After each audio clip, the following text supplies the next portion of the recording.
السلام علیکم ورحمۃ اللہ وبرکاتہ۔ پچھلی ویڈیو میں ہم نے سورہ آل عمران کی آیت 64 تک کی تلاوت اور ترجمہ پڑھا تھا۔ آئیے اس سے آگے تلاوت کا آغاز کریں۔ اعوذ باللہ من الشیطان الرجیم، بسم اللہ الرحمن الرحیم۔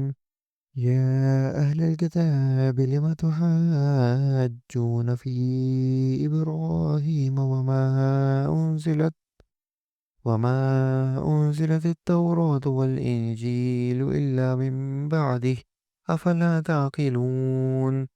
اے اہل کتاب، تم ابراہیم علیہ السلام کی بابت کیوں جھگڑتے ہو، حالانکہ تورات و انجیل تو ان کے بعد نازل کی گئیں؟ کیا تم پھر بھی نہیں سمجھتے؟ ہا انتم هؤلاء حاججتم فيما لكم به علم فلم تحاجون فيما ليس لكم به علم والله يعلم وأنتم لا تعلمون۔ سنو، تم لوگ اس میں جھگڑ چکے جس کا تمہیں علم تھا، پھر اب اس بات میں کیوں جھگڑتے ہو جس کا تمہیں علم ہی نہیں، اور اللہ تعالیٰ جانتا ہے اور تم نہیں جانتے۔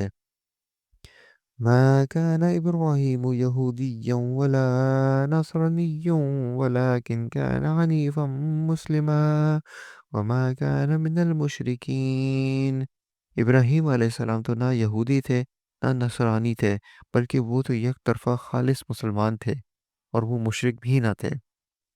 إن أولى الناس بإبراهيم للذين اتبعوه وهذا النبي والذين آمنوا والله ولي المؤمنين۔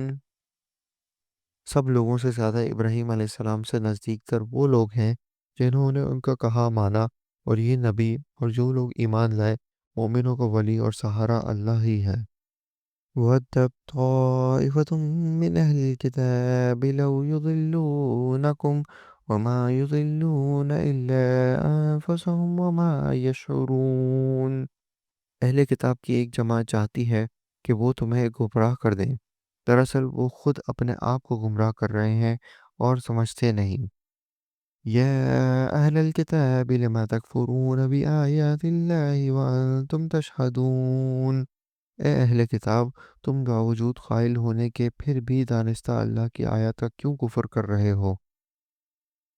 یا اہل الکتاب لما تلبسون الحق بالباطل وتکتمون الحق وانتم تعلمون۔ اے اہل کتاب، باوجود جاننے کے حق و باطل کو کیوں خلط ملط کر رہے ہو اور کیوں حق کو چھپا رہے ہو؟ وقالت طائفة من أهل الكتاب آمنوا بالذي أنزل على الذين آمنوا وجه النهار واكفروا آخره لعلهم يرجعون۔ اور اہل کتاب کی ایک جماعت نے کہا کہ جو کچھ ایمان والوں پر اتارا گیا ہے اس پر دن چڑھے تو ایمان لاؤ اور شام کے وقت کافر بن جاؤ تاکہ یہ لوگ بھی پلٹ جائیں۔ وَلَا تُؤْمِنُوا إِلَّا لِمَن تَبِعَ دِينَكُمْ قُلْ إِنَّ الْهُدَى هُدَى اللَّهِ أَن يُؤْتَى أَحَدٌ مِّثْلَ مَا أُوتِيتُمْ أَوْ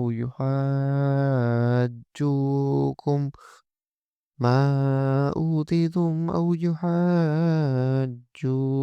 عِندَ رَبِّكُمْ قُلْ إِنَّ الْفَضْلَ بِيَدِ اللَّهِ يُؤْتِيهِ مَن يَشَاءُ وَاللَّهُ وَاسِعٌ عَلِيمٌ۔ اور سوائے تمہارے دین پر چلنے والوں کے اور کسی کا یقین نہ کرو۔ آپ کہہ دیجئے کہ بے شک ہدایت تو اللہ کی ہدایت ہے، اور یہ بھی کہتے ہیں کہ اس بات کا بھی یقین نہ کرو کہ کوئی اس جیسا دیا جائے جیسا تم دیے گئے ہو، یا یہ کہ یہ تم سے تمہارے رب کے پاس جھگڑا کریں گے۔ آپ کہہ دیجئے کہ فضل تو اللہ تعالیٰ ہی کے ہاتھ میں ہے، وہ جسے چاہے اسے دے، اور اللہ تعالیٰ وسعت والا اور جاننے والا ہے۔ یختص برحمتہ من یشاء واللہ ذو الفضل العظیم۔ وہ اپنی رحمت کے ساتھ جسے چاہے مخصوص کر لے، اور اللہ تعالیٰ بڑے فضل والا ہے۔ وَمِنْ أَهْلِ الْكِتَابِ مَنْ إِن تَأْمَنْهُ بِقِنْطَارٍ يُؤَدِّهِ إِلَيْكَ ومنهم من إن تأمنه بدينار لا يؤديه إليك إلا ما دمت عليه قائما ذلك بأنهم قالوا ليس علينا في الأميين سبيل يقولون على الله الكذب وهم يعلمون۔ اور بعض اہل کتاب تو ایسے ہیں کہ اگر انہیں تو خزانے کا امین بنا دے تو بھی وہ تجھے واپس کر دیں، اور ان میں سے بعض ایسے بھی ہیں کہ اگر تو انہیں 1 دینار بھی امانت دے تو تجھے ادا نہ کریں۔ ہاں، یہ اور بات ہے کہ تو اس کے سر پر ہی کھڑا رہے، یہ اس لیے کہ انہوں نے کہہ رکھا ہے کہ ہم پر ان جاہلوں یعنی غیر یہودیوں کے حق کا کوئی گناہ نہیں۔ یہ لوگ باوجود جاننے کے اللہ تعالیٰ پر جھوٹ کہتے ہیں۔ بَلَىٰ مَنْ أَوْفَىٰ بِعَهْدِهِ وَاتَّقَىٰ فَإِنَّ اللَّهَ يُحِبُّ الْمُتَّقِينَ۔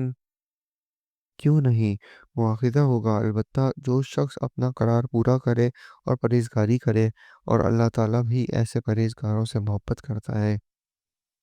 إن الذين يشترون بعهد الله وأيمانهم ثمنا قليلا أولئك لا خلاق لهم في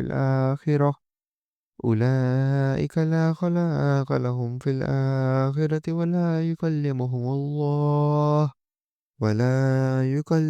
الله ولا ينظر إليهم يوم القيامة ولا يزكيهم ولهم عذاب أليم۔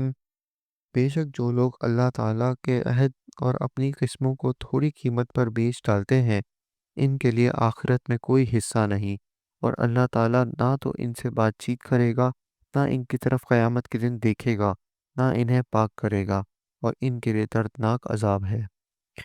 وَإِنَّ مِنْهُمْ لَفَرِيقًا يَلْوُونَ أَلْسِنَتَهُم بِالْكِتَابِ لِتَحْسَبُوهُ مِنَ الْكِتَابِ وَمَا هُوَ مِنَ الْكِتَابِ وَيَقُولُونَ هُوَ مِنْ عِندِ اللَّهِ وَمَا هُوَ مِنْ عِندِ اللَّهِ وَيَقُولُونَ عَلَى اللَّهِ الْكَذِبَ وَهُمْ يَعْلَمُونَ۔ اور یقیناً ان میں ایسا گروہ بھی ہے جو کتاب پڑھتے ہوئے اپنی زبان میں روڑتا ہے تاکہ تم اسے کتاب ہی کی عبارت خیال کرو، حالانکہ دراصل وہ کتاب میں سے نہیں، اور یہ کہتے بھی ہیں کہ وہ اللہ تعالیٰ کی طرف سے ہے، حالانکہ دراصل وہ اللہ تعالیٰ کی طرف سے نہیں، وہ تو دانستہ اللہ تعالیٰ پر جھوٹ بولتے ہیں۔ ما كان لبشر أن يؤتيه الله الكتاب والحكم والنبوة ثم يقول للناس كونوا عبادا لي من دون الله ولكن كونوا ربانيين بما كنتم تعلمون الكتاب وبما كنتم تدرسون۔ کسی ایسے انسان کو جسے اللہ تعالیٰ کتاب و حکمت اور نبوت دے یہ لائق نہیں کہ پھر بھی وہ لوگوں سے کہے کہ تم اللہ تعالیٰ کو چھوڑ کر میرے بندے بن جاؤ، بلکہ وہ تو کہے گا کہ تم سب رب کے ہو جاؤ، تمہارے کتاب سکھانے کے باعث اور تمہارے کتاب پڑھنے کے سبب۔ وَلَا يَأْمُرَكُمْ أَن تَتَّخِذُوا الْمَلَائِكَةَ وَالنَّبِيِّينَ أَرْبَابًا أَيَأْمُرُكُم بِالْكُفْرِ بَعْدَ إِذْ أَنْتُمْ مُسْلِمُونَ۔ اور یہ نہیں ہو سکتا کہ وہ تمہیں فرشتوں اور نبیوں کو رب بنا لینے کا حکم دے، کیا وہ تمہارے مسلمان ہونے کے بعد بھی تمہیں کفر کا حکم دے گا؟ وَإِذْ أَخَذَ اللَّهُ مِيثَاقَ النَّبِيِّينَ لَمَا آتَيْتُكُم مِّن كِتَابٍ وَحِكْمَةٍ ثُمَّ جَاءَكُمْ رَسُولٌ مُّصَدِّقٌ لِّمَا مَعَكُمْ لَتُؤْمِنُنَّ بِهِ وَلَتَنصُرُنَّهُ قَالَ أَأَقْرَرْتُمْ وَأَخَذْتُمْ عَلَىٰ ذَٰلِكُمْ إِصْرِي قَالُوا أَقْرَرْنَا قَالَ فَاشْهَدُوا وَأَنَا مَعَكُمْ مِنَ الشَّاهِدِينَ۔ اور جب اللہ تعالیٰ نے نبیوں سے عہد لیا کہ جو کچھ میں تمہیں کتاب و حکمت دوں، پھر تمہارے پاس وہ رسول آئے جو تمہارے پاس کی چیز کو سچ بتائے، تو تمہارے لیے اس پر ایمان لانا اور اس کی مدد کرنا ضروری ہے۔ فرمایا، کیا تم اس کے اقراری ہو اور اس پر میرا ذمہ لے رہے ہو؟ سب نے کہا کہ ہم اقرار ہیں۔ فرمایا، تو اب گواہ رہو اور خود میں بھی تمہارے ساتھ گواہوں میں ہوں۔ صدق اللہ العظیم۔ ہم نے آج سورہ آل عمران کی آیت نمبر 81 کی تلاوت اور ترجمہ پڑھا، امید ہے آپ کو پسند آیا ہوگا۔ انشاءاللہ اگلی ویڈیو میں ادھر سے کنٹینیو کریں گے، تب تک کے لیے اجازت دیجیے۔ اللہ حافظ، السلام علیکم ورحمۃ اللہ وبرکاتہ۔